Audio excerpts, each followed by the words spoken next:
ये शुद्रो हृदय दौर्बल्यम और भी है।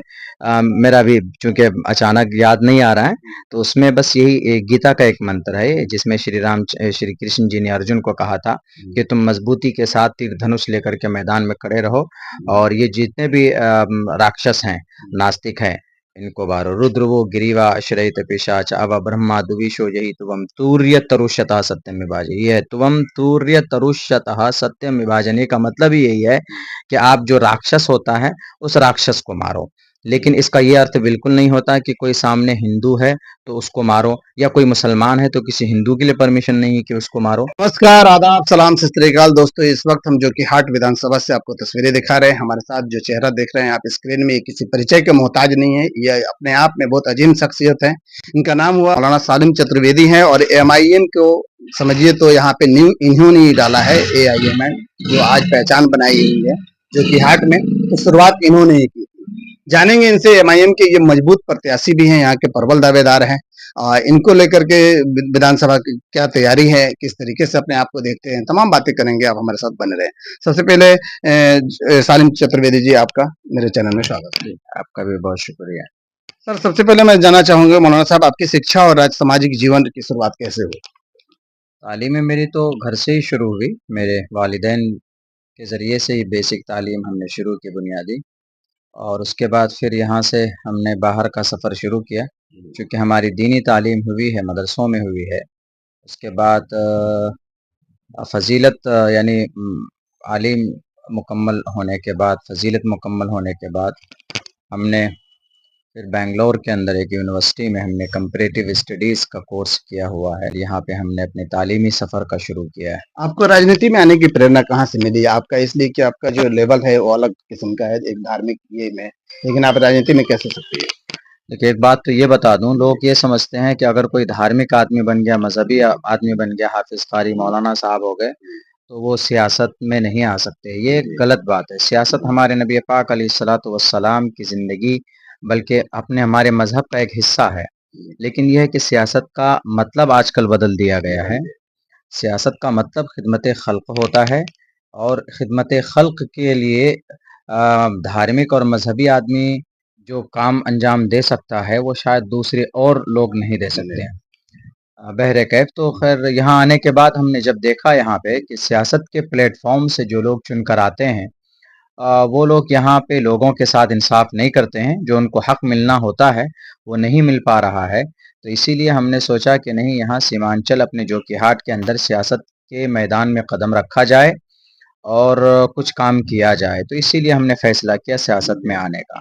तो एमआईएम से ही जुड़ने का आपने क्यों निर्णय लिया? एमआईएम में से क्या खास रहा? असल में देखिए, आज़ादी से लेकर अब तक सारी पार्टियों ने वोट लिया, लेकिन यह है कि हमें जब जब ज़रूरत पड़ी हमारी कौम को, हमारे मज़हब को, शरीयत को बचाने के लिए, या किसी भी हमारे मजहबी मामले में, तो उस वक्त हमें इन पार्टियों ने हमारी मदद नहीं की जिनको हमने वोट दिया है।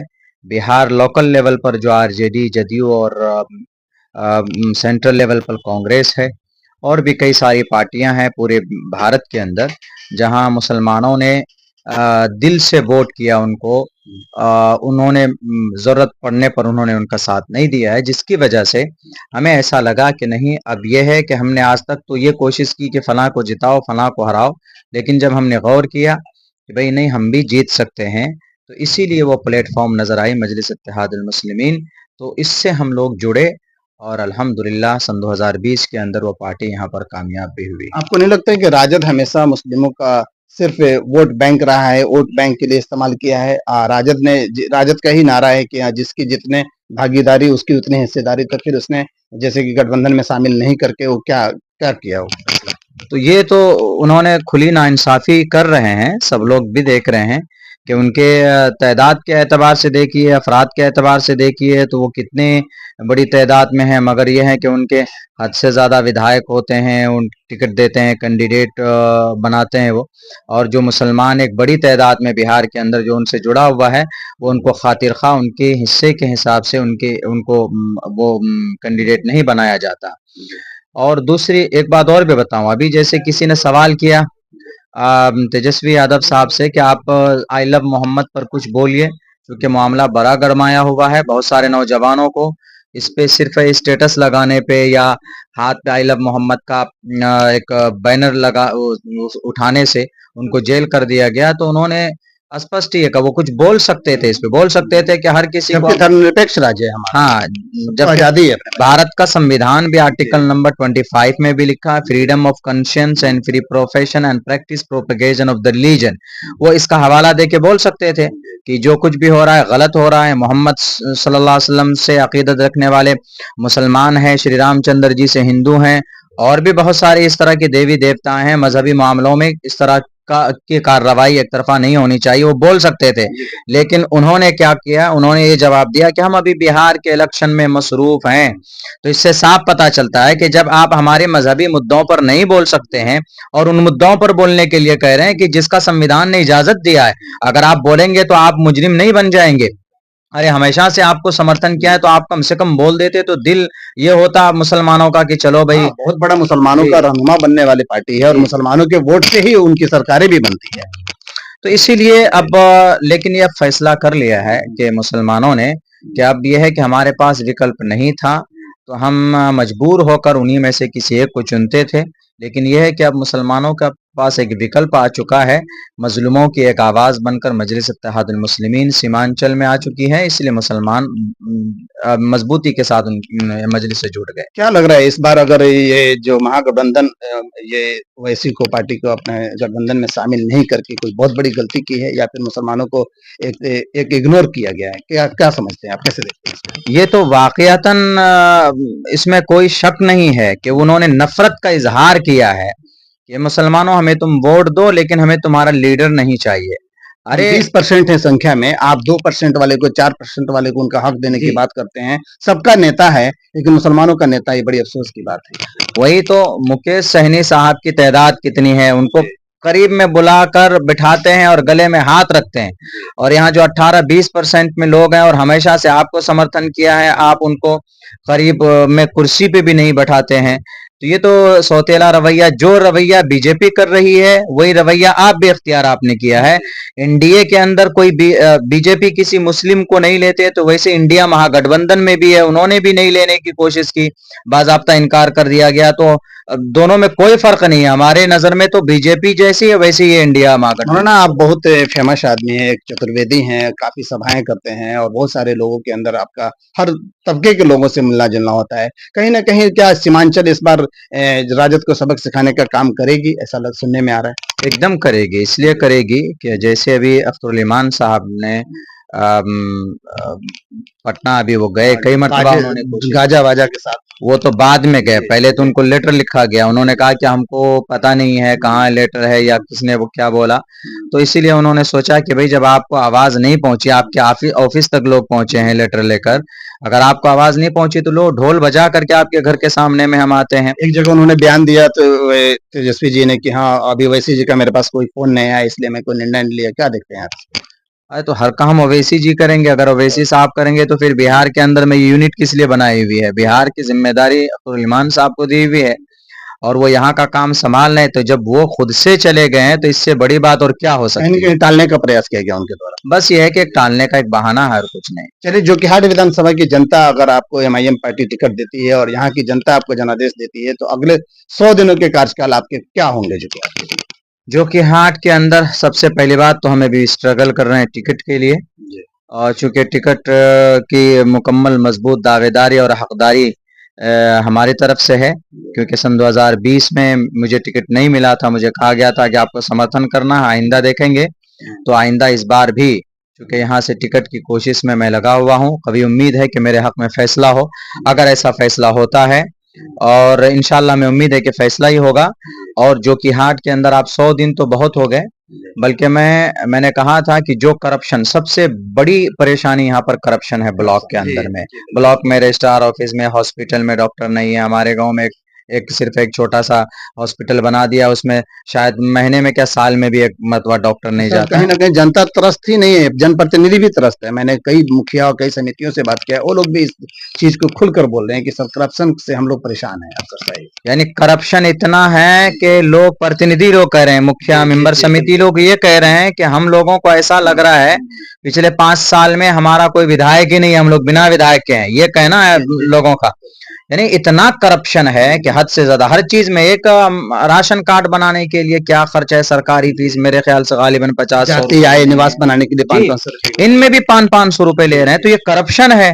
तो मैं कह रहा हूं आपको कि मेरे लिए 100 दिन तो बहुत आपने बोल दिया। मैं सिर्फ 5 दिन के अंदर अगर इन सिस्टम को नहीं बदला तो मैं एक आलिम दीन हूं, मैं लोगों के सामने आकर माफी मांगूंगा। मैंने कहा कि सिर्फ मुझे 5 दिन का मौका दीजिएगा। ये जितने भी लोग बैठकर करप्शन और घोटाला करते हैं ना ब्लॉक के अंदर में, चूंकि ये लोग अपने से करते नहीं है खुद से, ये बेचारे मजबूर होते हैं, ऊपर से ऑर्डर आता है तुम्हें इतना लेना, हमें इतना चाहिए, हमें करवाया हफ्ता में जाता इतना है। में चाहिए, हमें हफ्ते में इतना चाहिए, हमें महीने में इतना चाहिए। आता है, आते हैं उनके लोग बैग भर कर लेकर जाते हैं। तो जब कुर्सी पर गद्दी पर एक अच्छा आदमी बैठेगा तो वो चीजें उनसे नहीं करवाई जाएंगी। इसलिए मैं कहता हूं कि मैं 5 दिन के अंदर जो लोग यहाँ पर खाते हैं लेते हैं गरीबों से, 5 दिन के अंदर में सारे पीसीटीसी बंद हो जाएंगे। एमआईएम को जोकीहाट जैसे मुस्लिम बहुल क्षेत्र में लोग किस नज़र से देख रहे हैं? क्या लग रहा है लोगों की आज लोगों की जो मजबूती बढ़ी है एमआईएम को लेकर के? इसमें कोई शक नहीं है, लोग बहुत ज्यादा उत्सुक भी हैं और बहुत पुरजोश हैं। लोग ये कि बस जल्दी से किसी तरीके से मौलाना का अनाउंसमेंट हो, कैंडिडेट का अनाउंसमेंट हो और फिर यहाँ से कामयाबी के लिए मेहनत की जाए। और आपने देखा होगा कि अभी कुछ दिनों पहले जो कि हाट के अंदर बेबरा चौक के अंदर में बैरिस्टर साहब का एक नुक्कड़ मीटिंग था, हालांकि रोड शो था, लेकिन उसमें कम से कम हजारों की तादाद में लोग आए। और वहां पर भी हमने ये बात कही थी बैरिस्टर साहब को कि सर हम आपसे वादा करते हैं कि जो कि हाट की तरफ से इस बार भी इंशाल्लाह यहाँ के लोग मजलिस इत्तेहादुल मुस्लिमीन को कामयाब करेगी। अच्छे मेरे एक और सवाल होंगे एमआईएम जो है पर अक्सर ध्रुवीकरण की राजनीति का आरोप लगता है। आप इसका जवाब कैसे देंगे? तो गलत है ना, ध्रुवीकरण की क्या बात है। मुकेश सहनी लड़ रहा है तो वो ध्रुवीकरण नहीं कर रहे हैं। हम पार्टी के जीतन राम मांझी अपने लोगों को लेकर लड़ रहे हैं तो ध्रुवीकरण की का वो मामला नहीं आता। हर किसी को हक है लड़ने का। आप सिर्फ नाम लेकर के नहीं फना आएगा तो इसे ध्रुवीकरण हो जाएगी। अरे भाई, हमें हर किसी को लड़ने का इख्तियार है, हर किसी को मैदान में आकर लोगों की सेवा करने का वो है, किसी को कोई मना नहीं कर सकता। आरोप तो कोई भी लगा सकता है। तो आपको लगता है कि आपके अनुसार एमआईएम की राजनीति अन्य दलों या राजद भाजपा कांग्रेस आदि से किस तरह अलग है? अलग ये है कि एमआईएम के अंदर में जो मजलूम दबे कुचले लोग हैं उनके लिए आवाज बुलंद की जाती है। और कभी उम्मीद है कि आइंदा भी इसी तरीके से ये पार्टियां आवाज बुलंद करेंगी। ज्यादा हम लोग कोशिश इसी में है कि ज्यादा से ज्यादा अच्छे कैंडिडेट जीत करके आएंगे तो इंशाल्लाह मजलूमों, गरीबों और दबे कुचले हर तबके के लोगों के लिए आवाज बुलंद करें। क्या आप केवल मुस्लिम मतदाताओं तक ही सीमित रहेंगे या अन्य लोगों तक ही अब जोड़ने का प्रयास करेंगे? नहीं नहीं, सिर्फ मुस्लिम नहीं बल्कि इस पार्टी में हर तरह के लोग हैं। बिहार के अंदर आपने देखा होगा कि यहाँ मुस्लिम भी जुड़े हैं। मुस्लिम कैंडिडेट का भी अनाउंसमेंट हो चुका है और राणा रंजीत साहब का भी अनाउंसमेंट हो चुका है जो चंपारण ढाका से हैं। इस पर आरोप लगता है हमेशा कि ये सिर्फ मुस्लिमों की पार्टी है ऐसा। वही तो कह रहे हैं कि राणा रंजीत तो मुसलमान नहीं है। अगर फिर उनको कैंडिडेट बनाया गया, दूसरे नंबर पर उन्हीं के नाम का अनाउंसमेंट हुआ। ये तो लोगों को बहकाने के लिए इस तरह की बातें की जाती है। आपकी चुनावी मुख्य जो है रणनीति क्या होगी आपके मुख्य? बस ये है कि हम लोगों तक पहुंच रहे हैं। हमारा हर दिन समझिए कि चुनाव का ही मैदान है, लोगों तक पहुंच रहे हैं कि आप नेता बदलिए, यहाँ की हालत बदल जाएगी। बस ये लोगों को कहना होता है। मेरा यही एक स्लोगन है, नेता बदलिए, हालतें बदलेंगी। आप युवाओं को राजनीति से जोड़ने के लिए क्या पहल करेंगे? अल्हम्दुलिल्लाह मैं भी एक नौजवान हूँ और हमारे नौजवान हमारे साथ हैं बड़ी तादाद में। जहाँ जाता हूँ तो जवान तबका सामने आता है मिलकर। इसलिए हम तमाम नौजवानों से कहेंगे कि अब वक्त आ चुका है बदलने का, तब्दीली लाने का। तो इसलिए नौजवान हमारे भरपूर तादाद में साथ हैं। जनता को आप एमआईएम और खुद को क्यों वोट दें? इसका सबसे बड़ा क्या कारण होगा कि आप जो एमआईएम की बात कर रहे हैं, पार्टी की बात कर रहे हैं, तो जो क्षेत्र की जनता जो आपको देख रही है, जो कि हर क्षेत्र की, आपको क्यों वोट करे? इसके अंदर क्या आपके अंदर क्या खासियत है? देखिए यह है कि सीमांचल को अभी तक इसका इंसाफ नहीं मिला। यहाँ पर कोई चारों डिस्ट्रिक्ट है, चारों डिस्ट्रिक्ट में कहीं पर आप मेडिकल कॉलेज नहीं देखेंगे सरकारी, आप कोई फैक्ट्री नहीं देखेंगे यहाँ पर, आप कोई ट्रेनिंग कॉलेज नहीं देखेंगे यहाँ पर।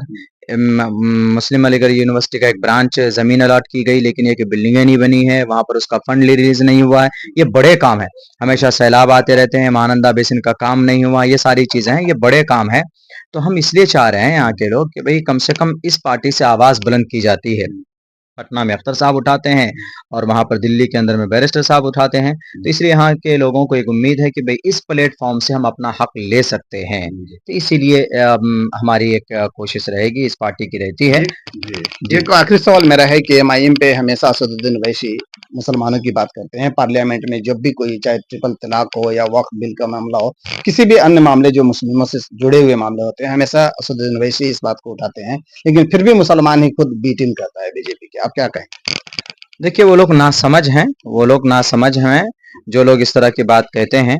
पहली बात तो उनको समझना चाहिए कि तुम्हारी आवाज़ किसी ने उठाई ही नहीं, मुसलमानों की आवाज़ किसी ने नहीं उठाई। ना राहुल गांधी साहब उठाते हैं, मुसलमान वोट भर-भर कर देते हैं। जदयू आरजेडी को इनको ये भी नहीं उठाते हैं। अभी वक्फ का इतना बड़ा मैटर सामने आया, कभी भी राहुल गांधी नहीं पहुंचे वहां पर सदन के अंदर कि भाई चलो उनके लिए बोला जाए, कुछ बात की जाए। तेजस्वी यादव साहब सिर्फ स्टेटमेंट देते हैं, बाकी इनका कोई विधायक और ये खुद कभी नजर सड़कों पे नजर नहीं आए। तो ये सब चीजें हैं, तो इसीलिए जब इनके लिए कोई बोलते नहीं तो बोल रहे हैं, बैरिस्टर साहब बोल रहे हैं। रही बात ये कि सिर्फ मुसलमानों के लिए नहीं बोलते हैं, बल्कि हर तबके के लोगों के लिए बोलते हैं जिन पर जुल्म होता है। दलितों की बात करते हैं, हमेशा मुस्लिमों की बात करते हैं। क्या लग रहा है इस बार सीमांचल, पिछली बार जो चुनाव हुआ था करीब 5 सीट लाया था, लेकिन 4 सीट को खरीद लिया गया। वही तोड़ने वाला भी वही आरजेडी है, मुसलमानों को कहीं न कहीं नीचा दिखाने के लिए। आप किस तरीके से देख रहे हैं? क्या इस बार कुछ और सीट बढ़त होगी या फिर क्या? देखिए हम तो हमारी ये कोशिश रहेगी, पार्टी की भी कोशिश रहेगी रहेगी कि ज़्यादा से ज़्यादा सीट जीता जाए, यहाँ से कामयाबी हासिल की जाए।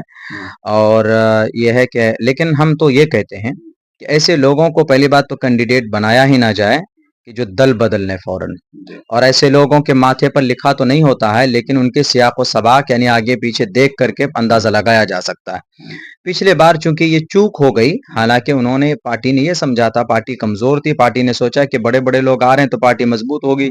ये समझ करके उनको इसका टिकट दिया। परिणाम गलत हो गया। जी, ये सोचकर टिकट दिया। हम जैसे कार्यकर्ता हम लोग भी नाराज़ हुए, लेकिन ये कि हमने समर्थन किया, पार्टी का ऑर्डर और हुक्म आया, वो लोग चले गए। लेकिन इस बार पहली बात तो ऐसे कैंडिडेट को पार्टी चुनेगी ही नहीं, कि जो लोग अगर जीत के आएँ तो आइंदा 1 महीना, डेढ़ महीना में चले जाएँ।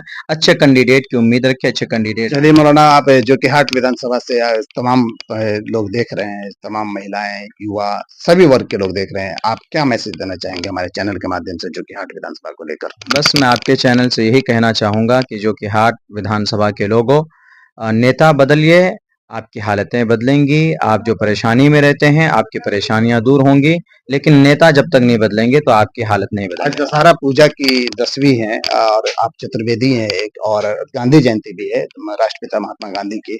क्या मैसेज इस पर देना चाहेंगे क्षेत्र के लोगों को? कुछ आप तो बहुत अच्छे से जानते हैं, कुछ इसमें हम चाहेंगे कि एक श्लोक हो जाए। देखिए ऐसा है, गांधी जी तो खैर महान हैं ही, फादर ऑफ द नेशन हमारे मुल्क के। बाकी हम सब के लिए वो उनसे प्रेरणा लेते हैं, सम्मान करते हैं। रही बात ये कि आज दशहरा है, यानी आज ही के दिन रावण का वध हुआ था। और रामायण जो पूरी कहानी है वो यही रावण और श्री रामचंद्र जी और सीता मैया और हनुमान, यही 4 बड़े वो हैं। और ये ज़रूरी भी था, तो वो उस याद को आज ज़िंदा करते हैं हमारे हिंदू भाई। लेकिन एक पैगाम मैं हिंदू भाई को ये देना चाहूँगा कि रावण को सिर्फ़ जो आप तस्वीर बनाकर, उसकी मूर्ति बनाकर उसको मारते हैं, उससे मर नहीं जाता, बल्कि अपने दिल दिमाग के अंदर भी कुछ रावण हमारा घुसा दिया गया है, जो नफ़रत की शक्ल के अंदर है। मैं सबसे कहूँगा कि भई पहले उस रावण को, शैतान को मारने की ज़रूरत है, क्योंकि एक वेदों में भी है कि आप शूद्रो हृदय दौर्बल्यम, श्री रामचंद्र, ये श्री कृष्ण जी ने जैसे अर्जुन को कहा था कि भाई आज जो राक्षस हो उनके सामने में डट कर खड़ा हो जाओ। तो राक्षस सबसे बड़ा इंसान के अंदर दिल होता है, दिल के अंदर जो शैतान होता है वो होता है, इंसान के अंदर जो शैतान होता है उसको मारने की ज़रूरत है। बाकी ये है कि मैं हम चाहूंगा संस्कृत में एक दो लाइन थोड़ा सा। जी, मैंने अभी बताया आपको कि शुद्रो हृदय दौर्बल्यम और भी है।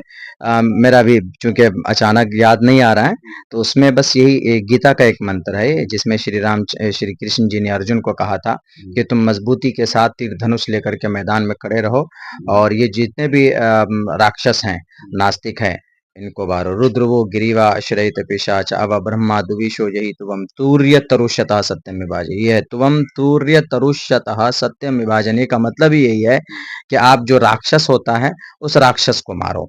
लेकिन इसका ये अर्थ बिल्कुल नहीं होता कि कोई सामने हिंदू है तो उसको मारो, या कोई मुसलमान है तो किसी हिंदू के लिए परमिशन नहीं है कि उसको मारो। हम तो यही कहेंगे कि भाई आप अपने शांति के साथ अपने त्यौहार को मुकम्मल कीजिए, लेकिन सबसे पहले अपने दिल जो अपने अंदर घुसा हुआ जो शैतान है, राक्षस, उसको मारने की ज्यादा जरूरत है। चलिए, ये थे हमारे साथ जो कि हर